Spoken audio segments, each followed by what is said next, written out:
നമസ്കാരം പ്രിയപ്പെട്ടവരെ.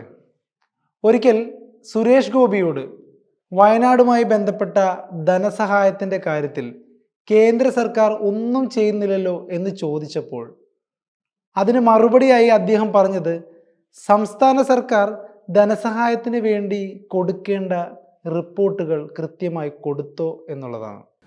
ഇങ്ങനെയൊരു മറുപടി അദ്ദേഹം അറിഞ്ഞുകൊണ്ട് തന്നെ കൊടുത്തതാണ്.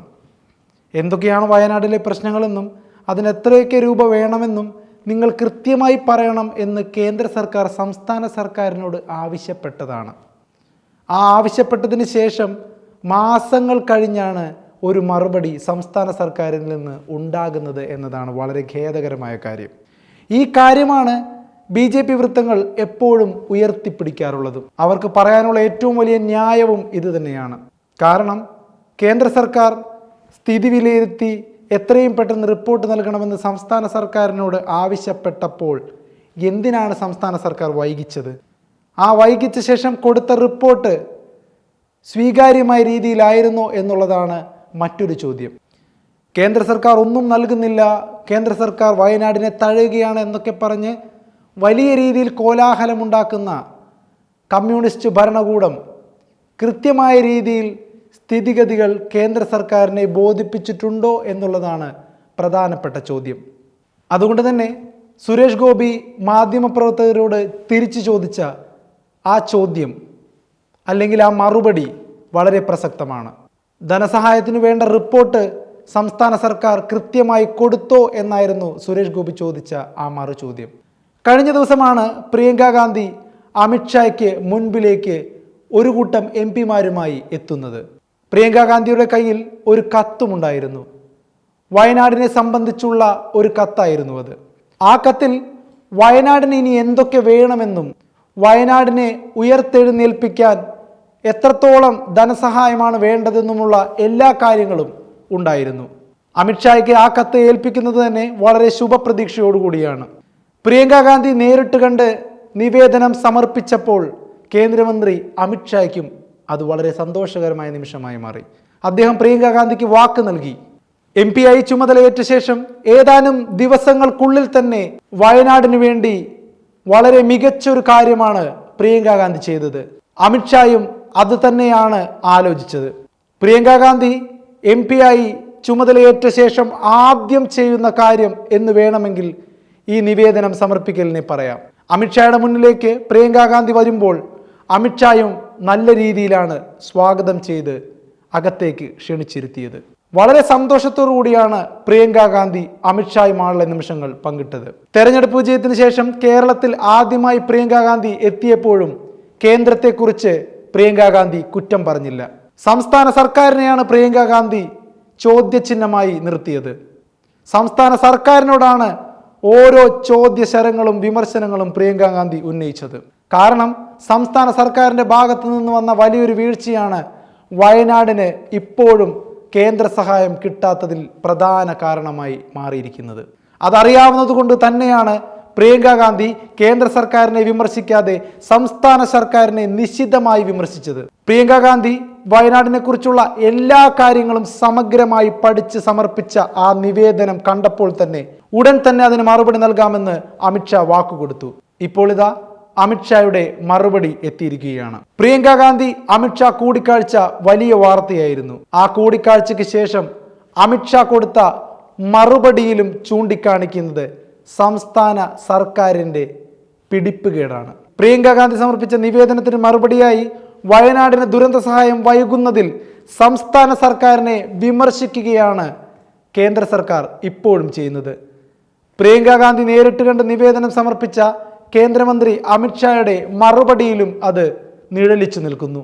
പ്രിയങ്ക ഗാന്ധിയോടും അമിത്ഷാ വളരെ സ്നേഹത്തോടു കൂടി പറഞ്ഞത് സംസ്ഥാന സർക്കാരാണ് ഇതിനെല്ലാത്തിനും കാരണം എന്നാണ്. അവർ വിശദമായ ഒരു നിവേദനം അവർ നൽകിയത് തന്നെ നവംബർ 13 മാത്രമാണെന്ന് അമിത്ഷാ ആവർത്തിച്ചു കുറ്റപ്പെടുത്തി.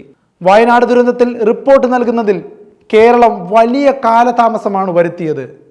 പ്രധാനമന്ത്രി നേരിട്ട് ആവശ്യപ്പെട്ടിട്ടും 3.5 മാസത്തോളം വൈകിപ്പിച്ചു.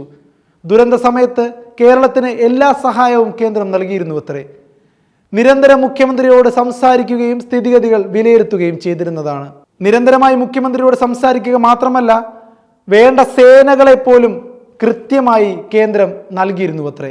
കേരളത്തിന് ഉചിതമായ സഹായം നൽകുമെന്ന് വാക്ക് കൊടുത്ത കേന്ദ്ര സർക്കാരിനോടാണ് ഇത്തരത്തിലൊരു വൈകിപ്പിക്കൽ സംസ്ഥാന സർക്കാർ കാണിച്ചത്. അമിത്ഷാ വളരെ വ്യക്തമായി തന്നെ പ്രിയങ്ക ഗാന്ധിയോട് പറയുന്നു, ഞങ്ങൾ നിസ്സഹായരായി.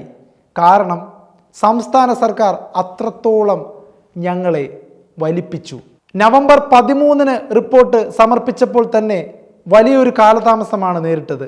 പ്രധാനമന്ത്രി മുഖ്യമന്ത്രിക്ക് കൃത്യമായി നിർദ്ദേശം നൽകിയിരുന്നു. അത്രത്തോളം വയനാടിനെ പരിഗണിക്കാമെന്നും പറഞ്ഞിരുന്നു.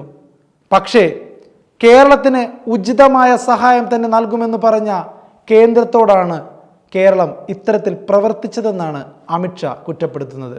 നിലവിൽ കേരളത്തിൻ്റെ സ്ഥിതിഗതികൾ ഒന്നുകൂടി പരിശോധിച്ചുകൊണ്ട് ആവശ്യമായത് നൽകാൻ മടിയില്ല എന്നും അമിത്ഷാ വ്യക്തമാക്കുന്നു. സംസ്ഥാന സർക്കാർ കുറ്റപ്പെടുത്തുന്നതിന് മറുപടി എന്നോണം അമിത്ഷാ തുറന്നടിച്ചിരിക്കുകയാണ് ഈ മറുപടി കത്തിൽ.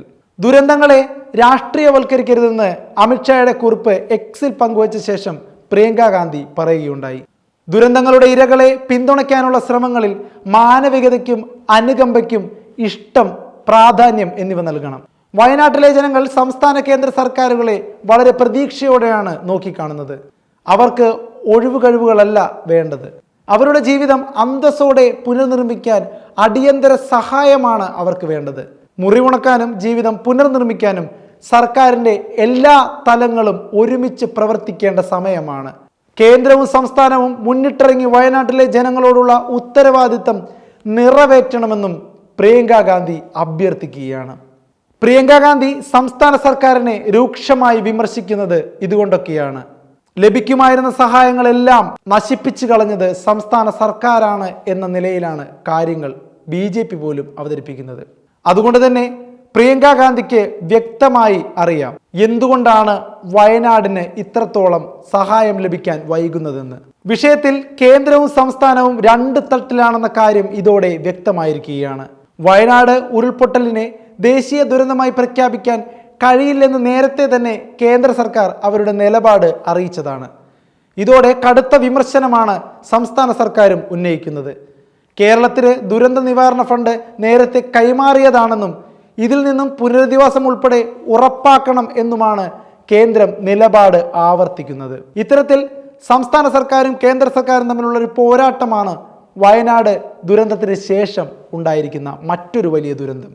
രാഹുൽ ഗാന്ധിയുടെ റെക്കോർഡ് ഭൂരിപക്ഷം തകർത്ത് ജയിച്ച പ്രിയങ്ക ഗാന്ധിയെയും ഇപ്പോൾ സംസ്ഥാന സർക്കാർ കുറ്റപ്പെടുത്തുകയാണ്.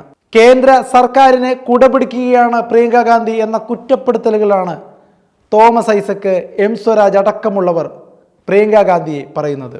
ഇത്തരത്തിൽ പ്രിയങ്ക ഗാന്ധിക്ക് പോലും നേരിടേണ്ടി വരുന്ന വലിയ കുറ്റപ്പെടുത്തലുകൾക്കിടയിലാണ് വയനാടിൻ്റെ വികസനം ചോദ്യചിഹ്നമായി മുന്നോട്ട് പോകുന്നത്.